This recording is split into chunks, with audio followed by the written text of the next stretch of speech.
नमस्कार। मैं प्राध्यापक राकेश अशोक रामराजे, सहायक प्राध्यापक के तौर पर पीवीडी कॉलेज ऑफ एजुकेशन और वुमेन एसएनडीटी महिला विश्वविद्यालय चर्चगेट मुंबई यहाँ कार्यरत हूँ। आज हम बीएड कक्षा में भाग 3 में इतिहास और राजनीतिक विज्ञान शिक्षा, इसमें इतिहास का सामाजिक घटकों द्वारा किए गए प्रकार, इसके बारे में अधिक जानकारी लेने वाले हैं। सामाजिक घटकों द्वारा किए गए प्रकार। पहला, राजकीय इतिहास।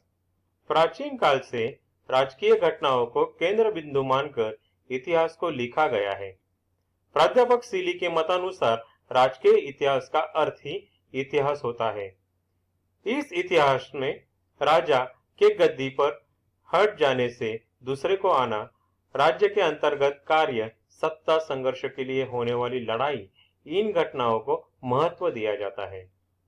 इतिहास में कालक्रम महत्वपूर्ण मानकर राजकीय सूत्र में उसे गूंथा गया है।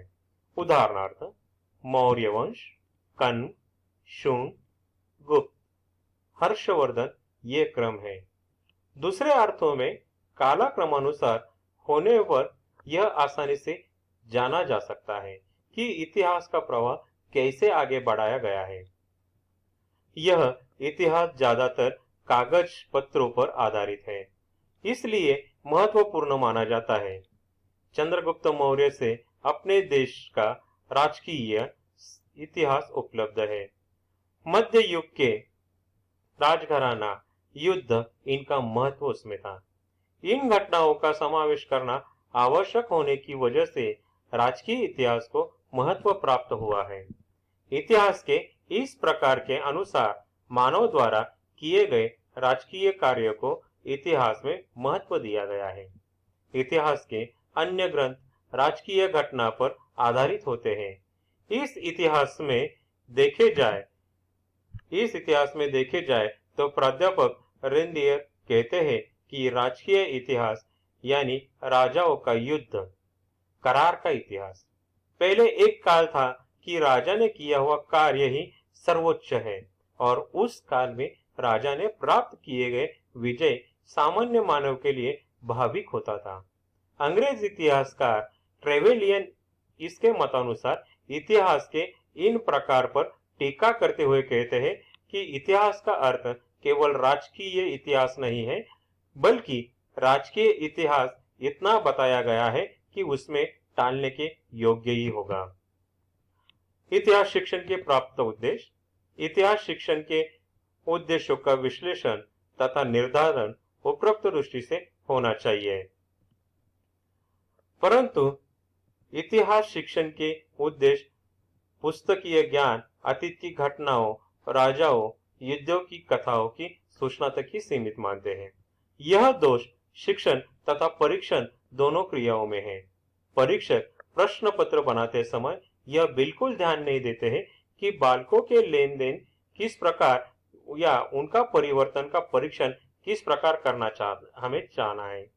इन दोषों को मूल्यांकन विधि के प्रयोग से दूर किया जा सकता है, क्योंकि मनोवैज्ञानिक तथा शैक्षणिक परीक्षणों व प्रयोगों द्वारा यह सिद्ध हो चुका है कि शिक्षण और परीक्षण की क्रियाएं साथ साथ संपन्न की जाए तथा दोनों क्रियाएं उद्देश्यों के व्यावहारिक पक्ष पर ही अधिक बल देना है। परंतु यह खेद है कि शिक्षक उद्देश्य निर्धारण की चिंता भी नहीं कर सकते, जबकि शिक्षा में निरुद्देश्य क्रियाओं का कोई महत्व नहीं होता है। शिक्षण कला और विज्ञान दोनों ही है जिसके द्वारा छात्रों में वांछनीय व्यवहार परिवर्तन लाया जाता है। इसलिए शिक्षक को उद्देश्य को स्पष्ट रूप में समझ लेना चाहिए। इसमें ज्ञानात्मक प्राप्त उद्देश्य, नॉलेज ऑब्जेक्टिव, इसके ऐतिहासिक तथ्यों, घटनाओं, धारणाओं, सिद्धांत, विचार, समस्याओं, प्रवृत्तियों या आंदोलन आदि का प्रत्याभरण कर सकेगा। मानचित्र, चार्ट, रेखाचित्र आदि पर प्रदर्शन कर सकेगा। पुनः प्रस्तुतिकरण कर सकेगा, पहचान कर सकेगा। ज्ञानात्मक उद्देश्य, ये नॉलेज ऑब्जेक्टिव, ये ज्ञान पर आधारित एक उद्देश्य है। अवगत प्राप्त उद्देश्य, अंडरस्टैंडिंग ऑब्जेक्टिव, अवबोध या अंडरस्टैंडिंग यानी कि समझ लेना, याद रखना। इसके अंतर्गत तथ्यों, घटनाओं, धारणाओं, गतिविधियों, सिद्धांत, प्रवृत्तियों आदि की समझदारी प्राप्त करेगा। छात्र इनमें विभेद कर सकेगा, छात्र उनको वर्गीकृत कर सकेगा, छात्र इनकी विषमताओं को समझ सकेगा, छात्र इनकी तुलना कर सकेगा, अतीत से उदाहरण दे सकेगा। यानी कि पीछे जो हमने एक पॉइंट देखा था कि ज्ञान ग्रहण करना, ये ग्रहण किया हुआ ज्ञान द्वारा उसका अर्थ समझ लेना, इस पर आधारित ये अवबोध प्राप्त उद्देश्य है। कौशल प्राप्त उद्देश्य, स्किल ऑब्जेक्टिव, छात्र ऐतिहासिक मानचित्रों, रेखाचित्रों, तालिकाओं, तख्ता आदि में आवश्यक विवरण को पहचान सकेगा, अशुद्धियां को जान सकेगा, उसकी तैयारी कर सकेगा। कौशल यानी कि उपयोग में लाना, इस स्वरूप में यह एक उद्देश्य है। अभिरुचि प्राप्त उद्देश्य, इंटरेस्ट ऑब्जेक्टिव, इसके अंतर्गत छात्र में ऐतिहासिक घटनाओं, संस्थाओं, व्यक्तियों आदि के बारे में जानने तथा अध्ययन करने की रुचि उत्पन्न होगी। रुचि उत्पन्न से ये अभिरुचि प्राप्त उद्देश्य साध्य हो सकता है। अगला है अभिवृत्ति प्राप्त उद्देश्य, एटीट्यूड ऑब्जेक्टिव। इसके अंतर्गत छात्र में व्यक्तियों में धर्मों, संस्कृतियों आदि के प्रति विधेयात्मक अभिवृत्ति विकसित होगी।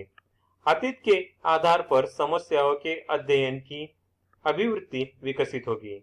ऐतिहासिक सामग्री के आधार पर ऐतिहासिक घटनाओं के संबंध में निष्कर्ष निकालने की अभिवृत्ति विकसित होगी। प्रयोग प्राप्त उद्देश्य, एप्लीकेशन ऑब्जेक्टिव। इसके अंतर्गत छात्र ऐतिहासिक तथ्यों, धारणाओं, घटनाओं, गतिविधियों आदि से संबंधित समस्याओं को जान सकेगा तथा उनसे संबंधित सामग्री का संग्रह कर सकेगा। उपलब्ध ऐतिहासिक सामग्री का विश्लेषण कर सकेगा, अनुमान तैयार कर सकेगा, सामान्य नियम बना सकेगा, निष्कर्ष निकाल सकेगा, प्रमाणों, तथ्यों तथा सम्मतियों के बीच अंतर कर सकेगा, प्रमाणों तथा तथ्यों का चयन करने उसका परीक्षण कर सकेगा। सामान्य नियम बनाना एक आसान बात है कि पूरा पाठ्यांश पढ़ने के बाद उससे कुछ ना कुछ हमें सीखने को मिलता है या दृष्टिकोण नया प्राप्त होता है, उसे सामान्य नियम कहता है। उदाहरण के तौर पर अंग्रेज भारत में आए, उन्होंने शासन किया और हमारे लोगों पर अत्याचार किए और बाद में सभी लोग एकत्रित होकर उनका अंग्रेजों के खिलाफ उन्होंने स्वतंत्र प्राप्ति के लिए प्रयास किया। इसका एक नियम बनता है, अन्याय अधिक होने पर सामान्य जनता एकत्रित होकर विद्रोह करती है। यह एक प्रयोग प्राप्त उद्देश्य का या एप्लीकेशन ऑब्जेक्टिव का यह एक उदाहरण है। तो आज हमने इस प्रकार इतिहास का सामाजिक घटकों द्वारा किए गए प्रकार, इसके बारे में अधिक जानकारी ली। धन्यवाद।